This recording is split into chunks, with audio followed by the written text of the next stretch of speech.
क्या अर्थ है? प्रस्तुति दो कारणों से कोई भी विनिमय पत्र प्रेजेंट होता है। पहला, स्वीकृत करो, स्वीकार करो, और दूसरा, भुगतान करो। दो के लिए, किसके लिए? पहला स्वीकृति के लिए प्रस्तुति और दूसरा भुगतान। बिल्कुल ठीक है। अब पहला स्वीकृति के लिए क्या प्रस्तुति है? प्रस्तुति का स्थान अगर फिक्स है तो उसी स्थान पर होनी चाहिए। मैं बॉम्बे में एक्सेप्ट करूंगा। मान लीजिए क्या होता है विनिमय पत्र, मैं बॉम्बे गया, घूमने गया, 25-50 हजार रुपये लेकर ही गया था, लेकिन वहां पर मुझे 5 लाख रुपए का ऐसा सामान पसंद आ गया जो छत्तीसगढ़ में लाकर मैं उसको बेचकर मुनाफा कमा सकता हूं। लेकिन मेरे पास कितने रुपए? मात्र, और उसमें भी 25,000 रुपए कहाँ में खर्च होने वाले? घूमने में। अब मेरे पास मात्र 25,000 है और माल मेरे को कितने का पसंद आ रहा है?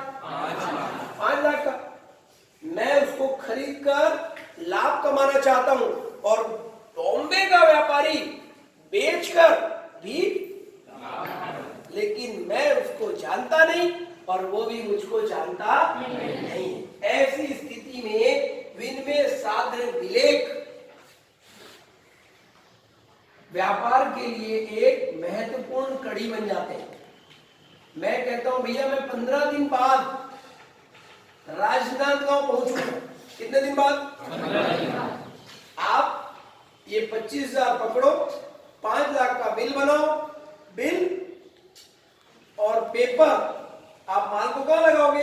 बॉम्बे की गैरेज में। बॉम्बे में कौन सी बैंक होगी? मान लो कोई भी बैंक ऐसी होगी जो राजनांदगांव में भी वही बैंक होगी। SBI for example, SBI Rajnandgaon में भी है। और मैं उससे कहूंगा आप एसबीआई में, ये मेरा एड्रेस है, आप एक विनिमय साध्य विलेख गैरेज की बिल्टी के साथ एसबीआई बॉम्बे में जमा करा दीजिए।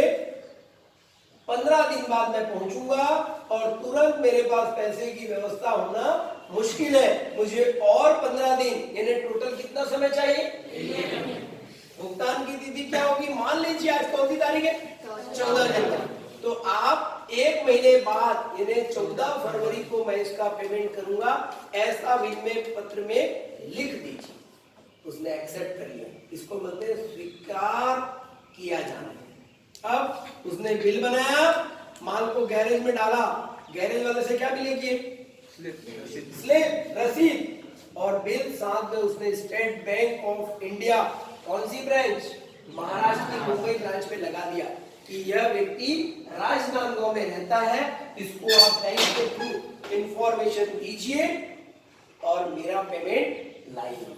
माल गैरेज के थ्रू बॉम्बे से कहां आ गया? राजनांदगांव। लेकिन गैरेज वाला माल कब देगा? जब उसको बिल्टी दिखाई जाएगी। और वो बिल्टी कहां पड़ी है? बैंक में। एसबीआई से बिल्टी चलकर राजनांदगांव आई, माल गैरेज से चलकर राजनांदगांव। बिल्टी कहां पड़ी है? मुझे राजनांदगांव का एसबीआई का एम्प्लॉइज आया मेरे एड्रेस पे, क्या आपने यह माल खरीदा? ये आपका इंटीमेशन है, स्वीकार कीजिए। मैंने उसमें साइन कीजिए, यस मैंने ये माल परचेस किया है और इसका भुगतान करने का मैं वचन देता हूं। प्रैक्टिकली समझे हम?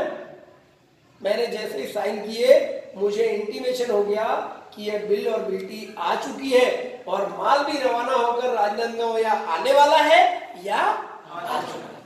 क्लियर हो गई बात? अब मैं पैसे की व्यवस्था करूंगा उस निर्धारित तिथि को, और मैं भुगतान के लिए उस विनिमय पत्र को ले जाकर state bank of India Rajnandgaon की ब्रांच में क्या कर दूंगा? प्रस्तुत कर दूंगा। पहले मैंने क्या के लिए प्रस्तुति हुई थी? स्वीकृति के लिए। अब प्रस्तुति क्यों हो रही है? जैसे ही मैं वो पेमेंट करूंगा, स्टेट बैंक की वह ब्रांच पेमेंट देने के पश्चात वह बिल और बिल्टी मेरे हाथ में दे देगी। पहले नहीं देगी क्योंकि मैंने पेमेंट नहीं किया। पेमेंट देने के बाद उस बिल बिल्टी का अधिकारी कौन हो गया? मैं हो गया, क्रेता हो गया। और वह क्रेता उस बिल्टी को ले जाकर गैरेज में दिखाएगा, गैरेज वाला अपना भाड़ा लेकर माल दे देगा। माल बिक भी गया और पैसा पहुंच भी गया, स्टेट बैंक की राजनांदगांव ब्रांच उस पैसे को कहां पहुंचा देगी? State bank of India Bombay, और बॉम्बे से वह व्यक्ति अपने खाते से पेमेंट निकाल सकेगा। यह होता है विनिमय साध्य विलेख स्वीकृति के लिए प्रस्तुति एवं भुगतान के लिए प्रस्तुति। बात समझ में आ गई? अच्छे से आ गई?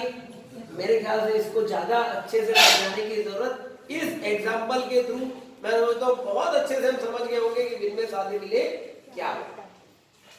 विनिमय साध्य विलेख साख का काम करते हैं, विनिमय साध्य विलेख भुगतान का काम करते हैं, विनिमय साध्य विलेख वचन का काम करते हैं, विनिमय साध्य विलेख व्यापार को गति देने का काम भी करते हैं। दो अनजान व्यक्तियों के बीच, क्योंकि बॉम्बे में घूमने गया था, माल खरीदने नहीं गया था, लेकिन वहां मुझे माल पसंद आ गया, क्रेता और विक्रेता का संबंध स्थापित किसने किया?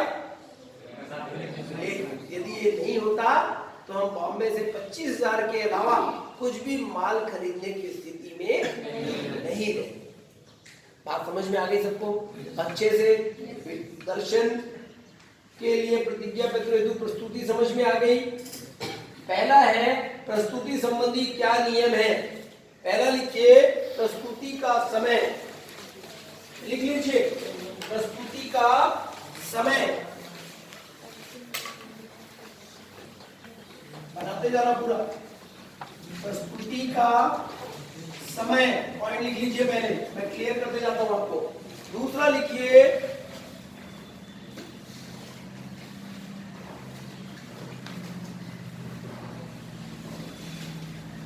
तिथि,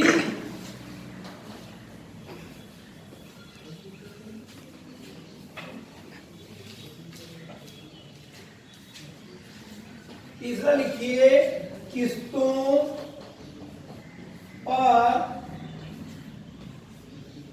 देय प्रतिज्ञा पत्र के, देय प्रतिज्ञा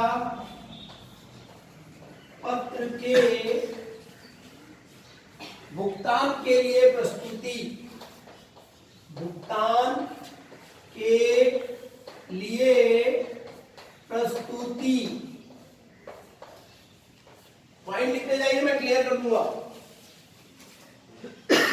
निश्चित स्थान पर देय लेख पत्र, निश्चित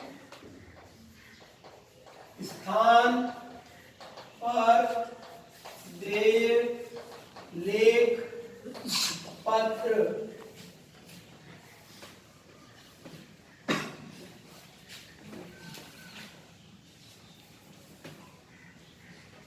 इस तरह के छोटे मोटे बहुत सारे पॉइंट हैं, अपन क्लियर कर लेंगे। आपको केवल संकेत बताया जा रहा है, संकेत से विस्तार करने की आदत डालिए, विस्तार से पढ़िए, अजय माला से नहीं, पुस्तक से। ठीक है? कितना 10 मिनट हो गया? 8 मिनट। प्रस्तुति का समय, प्रस्तुति सामान्य कारोबार के घंटों में किया जाना चाहिए। मान लीजिए 10 बजे मेरी शॉप खुलती तो प्रस्तुति बैंक कब करेगा? 10 बजे। रात को 12 बजे आके मेरे घर का दरवाजा खटखटाएगा क्या? प्रस्तुति के लिए समय ऑफिस आवर्स होने चाहिए, कार्यशील घंटे होने चाहिए। तिथि, प्रस्तुति की तिथि लिखी होनी चाहिए, एक रजिस्टर लेकर आएगा, आपने किस डेट पर उसको एक्सेप्ट किया है। यदि डेट नहीं है, परिणाम या यह सिद्ध नहीं हो पाएगा कि किस तारीख को इस तरह के इंटीमेशन, सूचना विनिमय पत्रों की मिली। तीसरा है किस्तों पर देय प्रतिज्ञा पत्र। कभी कभी व्यक्ति 5 लाख रुपए का माल खरीदता है, एक साथ व्यापार में पैसा नहीं आता है, पैसा किस्तों में आता है और किस्तों में ही पेमेंट होता है। यदि मान लीजिए बॉम्बे में मैंने कह दिया पहले महीने आपको 1 लाख रुपए का पेमेंट करूंगा, आप 1 लाख रुपए का इंटीमेशन भेजिए, दूसरे महीने 2 लाख रुपए का पेमेंट करूंगा, दूसरे 1 लाख का माल भेजिए, किस्तों में पेमेंट और किस्तों में डिलीवरी लूंगा, एक साथ में पेमेंट देने की स्थिति में नहीं हूं। ऐसी स्थिति में भी ऐसे वचन पत्रों का निष्पादन किया जाता है, किया जा सकता है। व्यापार ऐसे ही चलता है भाई, एक साथ भी खरीद सकते हैं, टुकड़े में भी खरीद सकते हैं। कई बार हम माल परचेस करते क्रेडिट में, किस्तों में पेमेंट करते हैं कि नहीं करते? अगर इस देश में फाइनेंस सुविधा नहीं होती तो व्यापार इतनी तेजी से नहीं बढ़ा होता। कई बार देखना हमारे पास 5 लाख रुपए होते हैं और 25 लाख का मकान खरीदते हैं। 1 लाख रुपए होता है और 5 लाख की कार भी। क्यों?